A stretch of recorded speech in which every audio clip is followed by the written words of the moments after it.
الله الرحمن الرحيم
فصل لربك وانحر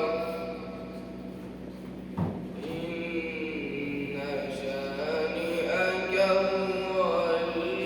الأبتر صدق الله العلي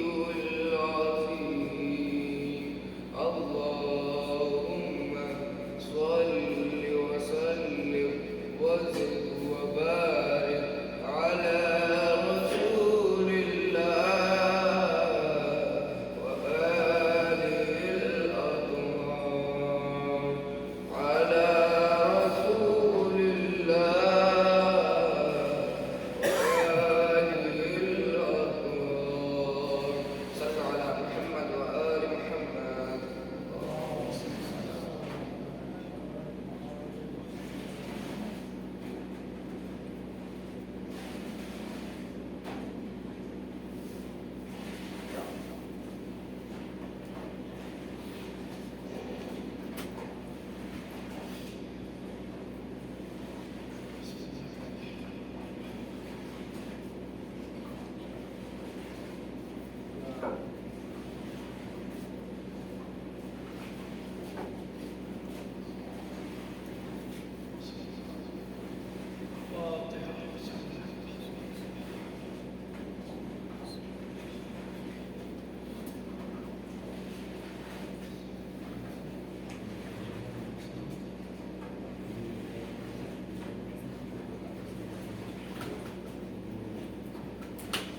أعوذ بالله من الشيطان الرجيم بسم الله الرحمن الرحيم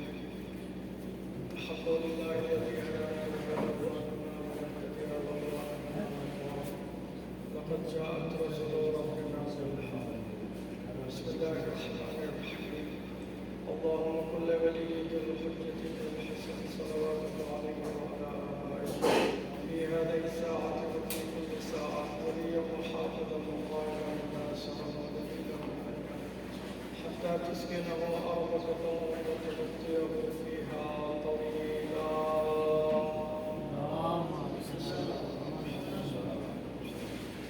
ثم الصلاة والسلام على أشرف الأنبياء والمرسلين وعلى آله الطيبين الطاهرين الذين أذهب الله عنهم الرجس وطهرهم یہ ایکو کیسے ہوا ایکو کیا ہے کیا ہیں چل پہ بات أما بعد فقد قال الله تبارك وتعالى في كتابه الكريم وهو أصدق القائلين بسم الله الرحمن الرحيم واستعينوا بالصبر والصلاة وإنها لكبيرة على الخاشعين صلوات بين محمد وآل محمد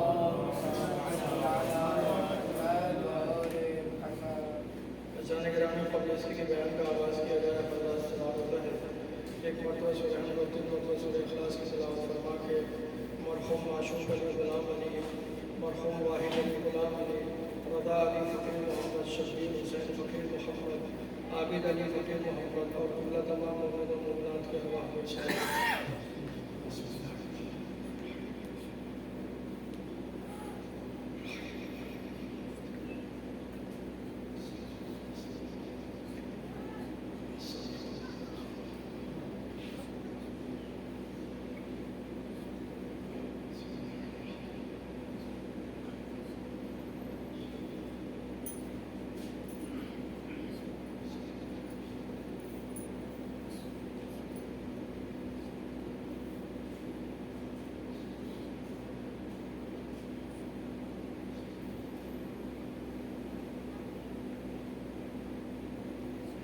صلوات بين محمد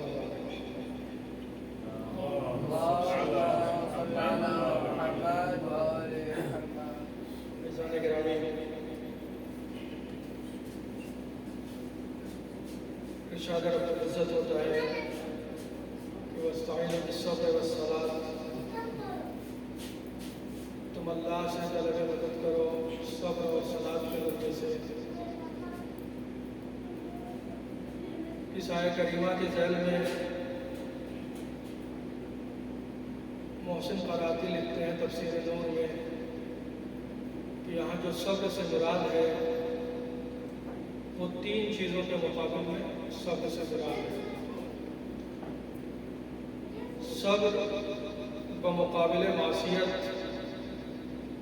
یعنی ہمارا دل تو کر رہا ہے معصیت کرنے کا، لیکن پھر بھی ہم نہ کریں تو یہ صبر ہے۔ صبر مقابل با عبادت، یعنی عبادت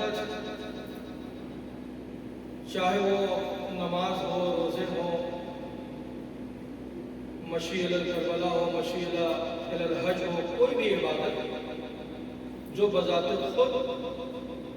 ایک صبر چاہتی ہے، تحمل چاہتی ہے۔ تو دوسرا معنی جو قرآن کریم یہ کہہ رہا ہے کہ وَاسْتَعِینُوا بِالصَّبْرِ، صبر سے مدد طلب کرو، اس میں صبر سے مراد دوسرا معنی یہ ہے کہ وہ صبر جو مقابل با عبادت ہے، یعنی جب ہمیں سختیاں ہوں، نماز پڑھنے میں گھٹنے چھلے جا رہے ہیں، لیکن پھر بھی ہم صبر کر کے جو شفاعِ قدر ہے اس میں نماز پڑھیں تو ہم آیہ قرآنیہ کا مصداق بن جائیں گے، کیونکہ ہم نے اس صبر کو بجا لایا ہے جو قرآن ہم سے مطالبہ کر رہا ہے۔ تیسرا معنی محسن قراتی لکھتے ہیں صبر کا جو مقابل با مصیبت ہے، یعنی جب ہمیں پریشانیاں آ رہی ہیں، اسی طرح کی کوئی مشکلات آ رہی ہیں، اگر ہم نے ایسے عالم میں صبر کیا تو یہ بھی قرآن کریم کی اس آیت کا ایک مصداق ہے۔ اب محسن قراتی لکھتے ہیں اس کے آگے کہ جو روایات یہ کہتی ہیں کہ آیہ کریمہ میں صبر سے مراد روزہ ہے، جیسا کہ ہم نے اکثر سنا ہے روزہ ہے، تو یہ جو روایات دلالت کرتی ہیں روزے کے اوپر، وَاسْتَعِینُوا بِالصَّبْرِ، صبر سے مراد کے اوپر، تو یہ صرف اور صرف انہی تین مصادیق کا ایک مصداق ہے۔ کیونکہ اگر صبر سے مراد کوئی روایت اگر یہ کہتی ہے کہ صبر سے مراد روزہ ہے، تو پھر یہ روزہ انہی تین مصداق میں سے ایک مصداق پہ جا کے بیٹھتا ہے، اور وہ یہ ہے کہ صبر کرنا عبادت کے مقابلے، تو روزہ ایک عبادت ہے۔ اس لیے محسن قراتی کہتے ہیں کہ جن روایات میں ہم نے یہ دیکھا کہ صبر سے مراد روزہ ہے، تو ہمیں ضروری ہے کہ ہم انہی تین مصادیق میں سے کسی ایک پہ حمل کریں کہ جن تین مصداق کو جناب رسالت مآب نے بیان فرمایا ہے اس آیہ کریمہ کے ذریعے۔ اب عزیزان گرامی، جناب رسالت مآب کی پھر دوسری حدیث ہے کہ جس میں جناب رسالت مآب ارشاد فرماتے ہیں کہ مجھے تعجب ہے ان افراد کے اوپر کہ جو اس کائنات میں جب آئے اور اپنے والدین کو درک کیا، پھر بھی جب وہ اس کائنات سے جائیں تو گناہگار چلے جائیں۔ والدین کو درک کیا ہو، والدین کی زندگی میں خود بھی موجود رہا ہو، پھر بھی اس دنیا سے گنہگار چلا جائے، مجھے ایسے آدمی کے اوپر تعجب ہے کہ اس کی گناہیں باقی کیسے رہے۔ اس نے والدین کی خدمت کر کے اپنی گناہوں کو معاف کیوں نہیں کروا لیا؟ دوسرا جناب رسالت مآب فرماتے ہیں مجھے اس شخص پہ تعجب ہے کہ جس نے روزے کو درک کر لیا اور پھر بھی اس کائنات سے گنہگار چلا گیا۔ مجھے تعجب ہے کہ ایسے برکتوں والے مہینے میں کہ جس میں خدا نے باب رحمت کو کھول رکھا ہے، کس طریقے سے وہ اپنی گناہوں کو معاف نہیں کروا پایا اور اس کائنات سے اس حالت میں چلا گیا۔ تو عزیزان گرامی، جہاں ہم نے اس ماہ مبارک رمضان کو درک کیا ہے، ایک طرف خدا کی رحمت واسعہ کے باب کھلے ہوئے ہیں، دوسری طرف ہم دعاؤں اور روایات کو دیکھتے ہیں کہ خدا بند کریم سب سے جلدی دعاؤں کا سننے والا ہے اور سب سے جلدی وہ اپنے بندوں کا معاف کرنے والا ہے۔ تو اب عزیزان گرامی، ایک لمحے بھر کی توجہ اگر ہم نے اس ماہ مبارک رمضان میں کر لی تو واقعی طور سے ہمارا بیڑا پار ہے۔ جس طریقے سے میں آپ کے سامنے ایک شاہد پیش کروں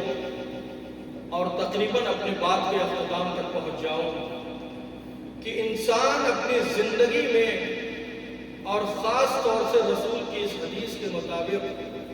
کہ جس نے رمضان کو درک کیا اور اس دنیا سے گنہگار چلا جائے، تو مجھے تعجب ہے ایسے شخص کے اوپر اگر ہم ایک لمحے کے لیے متوجہ ہو جائیں اور اس ماہ مبارک رمضان میں اللہ کی رحمت واسعہ سے فائدہ اٹھانا چاہیں تو ایک لمحے کی توجہ ہمیں بالکل اسی طرح سے کامیاب کر دے گی جس طریقے سے، جس کو میں شاہد کے طور پر آپ کے سامنے پیش کرنے جا رہا ہوں، بنی اسرائیلیوں کے اس شخص کا حوالہ کہ جس نے ایک لمحے میں خداوند کریم کی طرف توجہ کیا اور اپنی ساری گناہوں کو معاف کروا دیا۔ صرف ایک لمحے کی توجہ، اور جو اللہ کی بارگاہ میں متوجہ ہوا واقعاً وہ رسول کی احادیث کا مصداق ہوگا کہ واقعاً یہ وہ شخص ہے جس نے رمضان کو درک کر لیا اور اپنی گناہیں بھی معاف کروا دی۔ جیسے عزیزان گرامی، آپ نے بارہا اس واقعے کو سنا ہوگا یا آپ کے مطالعے سے گزرا ہوگا،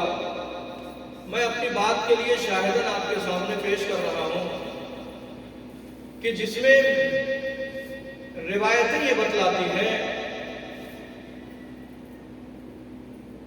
کہ جناب موسیٰ کے زمانے میں بنی اسرائیلیوں کے اوپر جتنے کرم تھے، جتنی نوازشیں تھیں اللہ کی، اسی اعتبار سے ان کی چھوٹی چھوٹی گناہوں کی پکڑ بھی اللہ کی بارگاہ میں تھی۔ تو جہاں انہوں نے بہت سارے عذاب جھیلے خود اس زندگی میں اور اس سے رسول نبی کے ذریعے سے اپنے زمانے کے جناب موسیٰ کے ذریعے سے اسے معاف بھی کروا لیا، انہی میں سے بنی اسرائیلیوں کو ایک مسئلہ پیش آیا تھا کہ بہت ہی شدید قسم کا قحط آ گیا، اور وہ قحط اتنا شدید تھا بنی اسرائیلیوں کے لیے کہ کوئی بھی چیز ان کی زمینوں سے نہ ہوگی، گھر میں کھانے کے لیے ایک ایک دانہ نہیں ہے ان کو۔ روایتیں یہ کہتی ہیں کہ جب بنی اسرائیلیوں کی حالت ایسی ہو گئی، بالکل پریشان ہو گئے، ہر لحاظ سے تھک گئے کہ اب ہم کیا کھائیں، بچوں کو کیا کھلائیں۔ اور عزیزوں، آپ جانتے ہی ہیں کہ جب بھی کسی ایسی مشکلات کا سامنا کوئی بھی قوم یا کوئی بھی ملک یا گاؤں یا شہر ایسی مشکلات کا سامنا کرتا ہے تو ماؤں کو دو طرح کی مشکلات کا سامنا ہوتا ہے۔ ایک تو انہیں خود کی بھی بھوک کا احساس ہے اور سامنے تڑپتے ہوئے بچوں کی بھی بھوک کا احساس ہے۔ تو گھر کی عورتوں نے بنی اسرائیلیوں کو کہنا شروع کیا کہ دیکھو، اگر تم لوگ سمجھداری کرو اور جناب موسیٰ کے پاس جاؤ اور تم سب مل کے دعائیں کرو تو ضرور اللہ اپنے نبی کی زبان سے نکلی ہوئی دعا کو قبول کرے گا۔ جب عورتوں نے ابھارا، بنی اسرائیلی نکلے، آئے موسیٰ کے پاس، کہا یا نبی اللہ، مشکلات حد سے سوا ہے، پریشانیاں بہت بڑھ گئی ہیں، کھانے کو ایک دانہ نہیں گھر میں، اب آپ کچھ ایسا کر دیں کہ یہ مشکلات ہم پر سے ہٹ جائے اور اللہ باران رحمت کو نازل کر دے۔ کچھ تو زمینوں سے اگنے لگے، ہم واقعاً بہت پریشان ہیں اس قحط سے۔ جناب موسیٰ نے کہا اچھا ٹھیک ہے، کل کا دن طے رکھتے ہیں، ہم صحرا کی طرف چلیں گے اور وہاں پہنچ کے خضوع و خشوع کے ساتھ اللہ کی بارگاہ میں دعا کریں گے، یہاں تک کہ ہماری دعا جو ہے اللہ کی بارگاہ میں مستجاب ہو سکے۔ روایت کہتی ہے جناب موسیٰ بنی اسرائیلیوں کو لیے ہوئے صحرا میں پہنچے اور خضوع و خشوع کے ساتھ دعاؤں میں مشغول ہوئے۔ جب ایک اچھا خاصا وقت گزرا، نہ بادل آئے، نہ بارش آئی، نہ موسم میں تغیر واقع ہوا،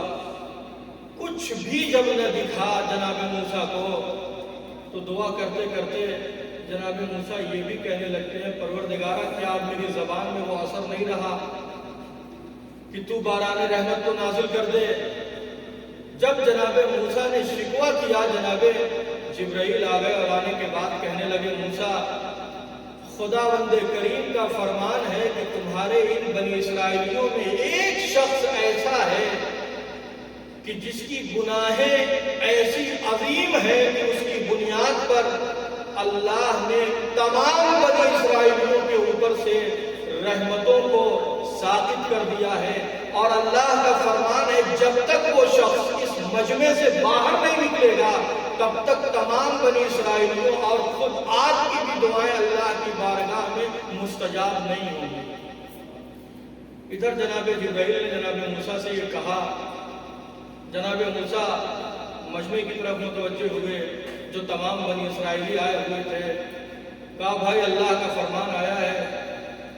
کہ ہم میں سے کوئی ایک ایسا ہے اس مجمع میں کہ جس کی گناہیں اتنی عظیم ہیں کہ اللہ نے اپنی تمام رحمت کے باب کو بند کر رکھا ہے،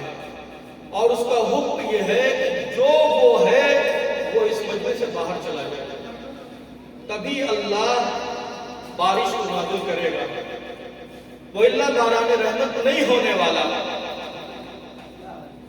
جب یہ جناب موسیٰ اعلان کر رہے تھے، بنی اسرائیلیوں میں سے جو شخص تھا وہ اپنے آپ کو سمجھ گیا کہ میں ہی ہوں، لیکن مشکل یہ ہے کہ میں اس گھرے مجمع میں سے نکلوں کیسے؟ اگر نکل جاؤں تو صرف یہی تک کا مسئلہ نہیں ہے، آپ سوچیں واقعاً وہ مشکل میں تھا۔ اگر میں اس مجمع سے باہر چلا جاؤں تو پہلی مشکل یہ ہے کہ سارے بنی اسرائیلی یہ جان جائیں گے کہ وہ گنہگار شخص جس کی بنیاد پر رحمت ثاقب تھی وہ یہی تھا، اور دوسری سب سے بڑی مشکل یہ ہے کہ جب یہ لوگ گھروں کو پلٹیں گے اور جب گھر کی عورتیں جانیں گی تو پھر میرا گلیوں سے گزرنا مشکل ہو جائے گا، راستوں سے گزرنا مشکل ہو جائے گا، جو عورتیں یہ کہتی پھریں گی کہ اس ایک شخص کی وجہ سے ہمارے بچے بھوک سے تڑپ رہے تھے۔ تو اس نے سوچا کہ اگر ایک قدم بھی اس مجمع سے باہر نکلا زندگی محال ہے، جینا بیکار ہے، لہذا مجمع سے نکلے بغیر ہی اپنی مشکلات کو حل کرنا ہوگا۔ روایتیں یہ بتلاتی ہیں، ادھر جناب موسیٰ نے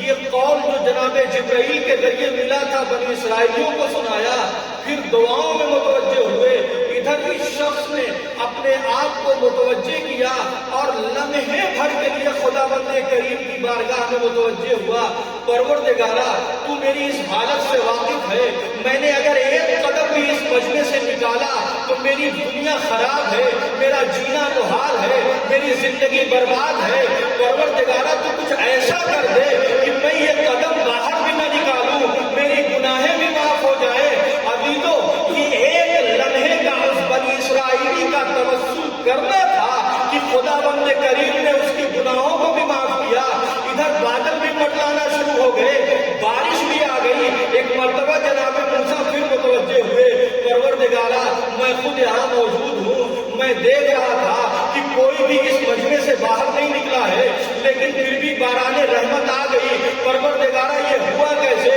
جناب جبرائیل آ گئے اور آنے کے بعد کہتے ہیں موسیٰ جو شخص اس مجمع میں تھا اللہ نے اس کی گناہ کو بھی معاف کر دیا ہے اور اسے اپنا ولی اللہ بھی بنا لیا ہے، اپنا دوست بھی بنا لیا ہے۔ ایک مرتبہ موسیٰ کہتے ہیں جبرائیل مسئلہ سمجھ میں نہیں آیا، کہا تو اتنی سختیاں تھیں کہ جس کی گناہیں بارش آنے کے لیے مانے تھی اور کہاں اس کی گناہیں ایسی معاف ہوئی کہ وہ ولی اللہ بن گیا ہے، کیا میں جان سکتا ہوں کہ اس کی گناہیں کیا تھی؟ جبرائیل نے کہا کہ اے موسیٰ خداوند کریم نے کہا ہے کہ اگر بتانا ہی ہوتا تو وہ نام کے ذریعے سے پہلے ہی بتلا دیتا، ارے اس نام کو چھپانا ہی تو تھا کہ وہ آدمی باہر بھی نہ نکلے اور ولی اللہ بن جائے۔ ایک صلوات بھیجے محمد والے محمد پہ۔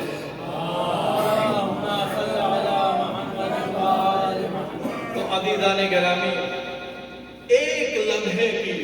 خداوند کریم کی بارگاہ میں انسان کی توجہ فوری طور پر اسے ان عظیم گناہوں کے دائرے سے نکال کے اللہ کا دوست بنا دیا کرتی ہے۔ شاید اسی بات کو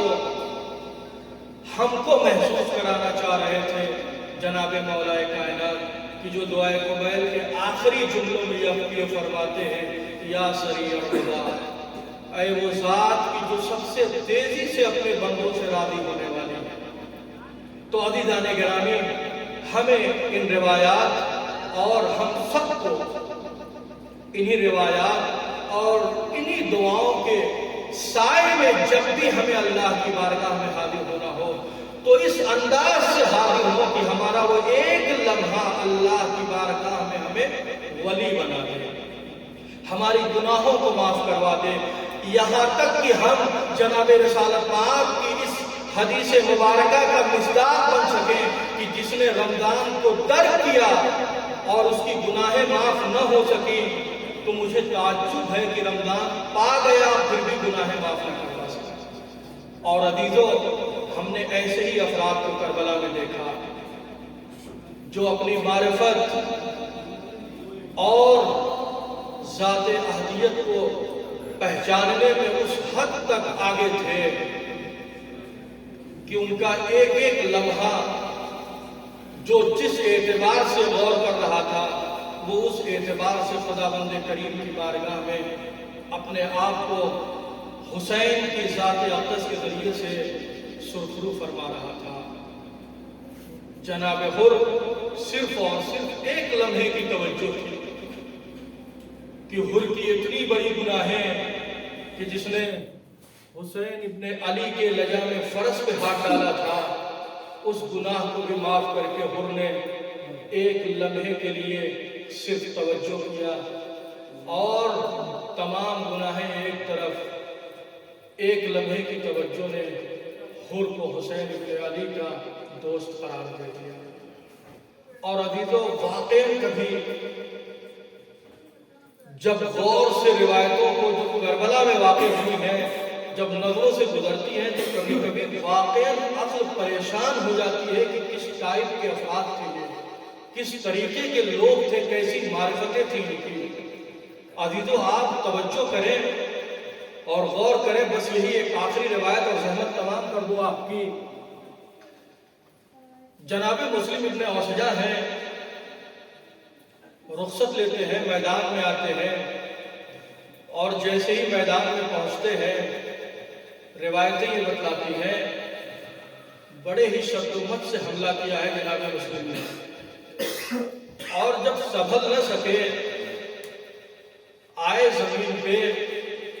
آواز دی ہے تو حسین ابن علی اکیلے نہیں چلے گئے۔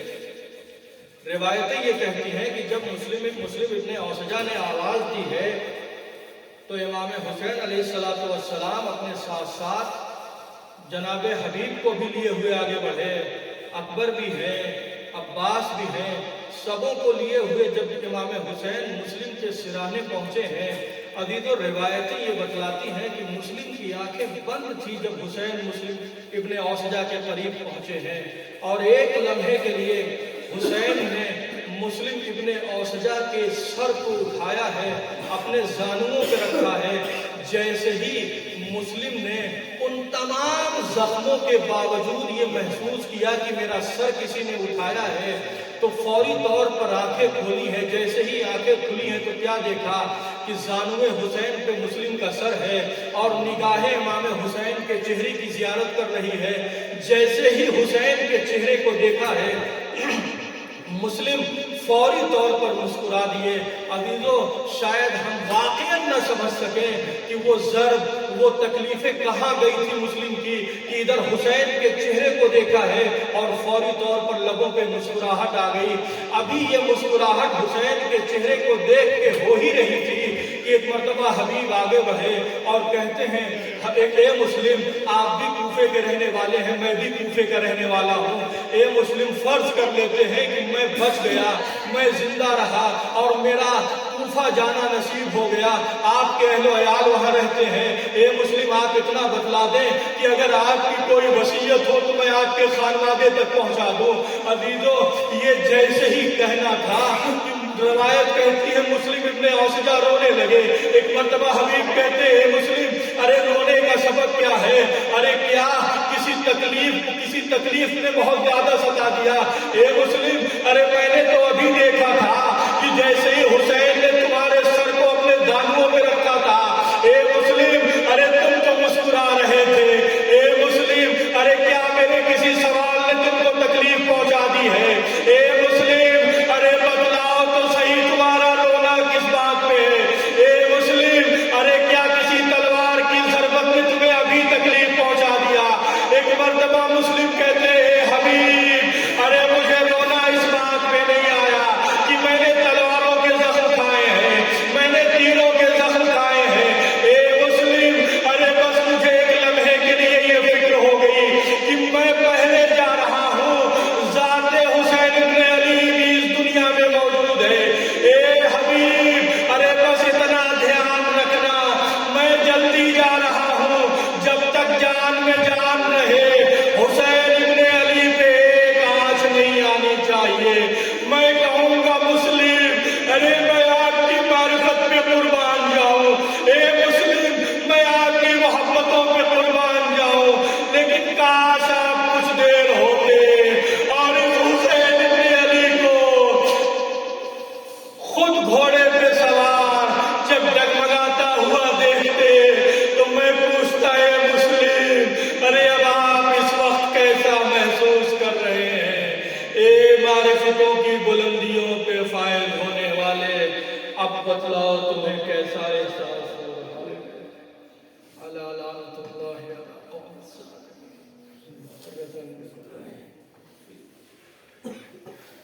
یا اللہ بار الہ تجھے واسطہ ہے محمد اور آل محمد کا ہماری اس مختصر سی عبادت کو قبول فرما. بار الہ تجھے واسطہ ہے محمد اور آل محمد کا جن افراد نے بھی جس اعتبار سے بھی چاہے وہ اپنی جسمانی یا اقتصادی جس اعتبار سے بھی اس پروگرام کے لیے اپنی کاوشوں کو صرف کیا ہے ان تمام کے دلی حاجات کو پوری فرما،